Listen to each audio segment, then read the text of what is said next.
नमस्कार. आत्ता आपण आहोत नाशिक जिमखाना. नाशिक जिमखाना इथे सर्व प्रकारचे खेळ खेळवले जातात. यात टेनिस मुख्यत्वे जास्त वेळ इथे चालतं. टेनिसचे प्रशिक्षक आहेत इथे मुख्य जयंत करपे. करपे सर, टेनिस का खेळलं पाहिजे? टेनिस हा लॉंग पिरियडचा गेम आहे. याच्यात इंजुरी कमी आहेत. फिटनेससाठी सगळ्यात चांगला गेम आहे, त्यामुळे खेळला पाहिजे. हा आहे सरांचा विद्यार्थी आणि त्यांनीच घडवलेला आहे. तो सध्या सरांना असिस्टंट म्हणून काम करतोय. मयूर, तुला इथं मुलांचा काय अनुभव येतो? इथे मुलं एकदम डिसिप्लिनमध्ये राहतात आणि इथे सर चांगलं कोचिंग देतात. बाकी वातावरण पण चांगलं आहे इथे, मस्त तुझं वाटतं पूर्ण खेळायला. नाव काय? मयूर विजय खरोटे. तुझे वडील पण क्रीडा शिक्षक आहेत असं मी हो, ऐकलं. ते व्हॉलीबॉल खेळायचे, आता टेनिस पण खेळतात. वा वा, तू इथं टेनिस कोचिंग करतो? हो. वा वा.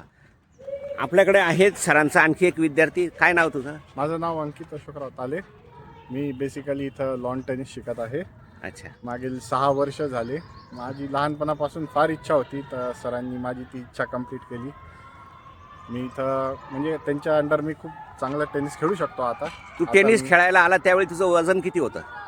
मी तेव्हा जवळपास 130च्या आसपास होतो. आज तुझं वजन काय? आज माझं वजन 100च्या आत आहे. म्हणजे टेनिस खेळल्याने वजन कमी होतो? टेनिस पण आणि थोडी डाएट पण. टेनिससाठी मी थोडंसं फॉलो रुटीन केलं, कारण म्हणजे की तरुण मुलांनी टेनिस का खेळावा असं तुला वाटतं? टेनिस हा एक लॉंग गेम आहे, ज्यासाठी टाईम आणि कसं राहतं, स्वतःचे डिसिजन स्वतः घ्यावं लागतात कोर्टमध्ये. तो एक प्रकार आहे आणि त्यांनी माणूस खूप काही शिकतो की प्रत्येक मिनिटात कसं काय Thank you. चेंजेस होतील तसं. सर, हल्ली विद्यार्थ्यांचा कल टेनिसकडे जास्त वाढलाय. याचं कारण काय असावं? कारण एक नाशिकमध्ये टेनिस कोर्ट पण खूप वाढलेले आहेत. स्टुडंटही वाढते आहेत. कॉम्पिटेटिव्ह एक हे स्पर्धा पण जास्त घेतल्या जातात, त्यामुळे टेनिस वाढतं आहे. जिमखान्यात किती वर्षापासून टेनिस चालतंय? जिमखान्यात मला आठवतं, मी 76ला इथे ॲडमिशन घेतली, तेव्हापासून टेनिस आहे इथे. त्यावेळेस इथे नाईटला सुद्धा टेनिस चालायचं. रात्री 2-2 वाजेपर्यंत क्लेम लागायचे फ्लड लाईटमध्ये. अच्छा. पालकांनी मुलांना का टाकावं टेनिस खेळात? टेनिसमध्ये इथे डिसिप्लिन लागतं आणि हा इंडिव्हिज्युअल गेम आहे. स्वतःच्या गुणवत्तेवर चालणारा गेम आहे. ग्रुप गेम नाही आहे हा. Thank you sir, thank you.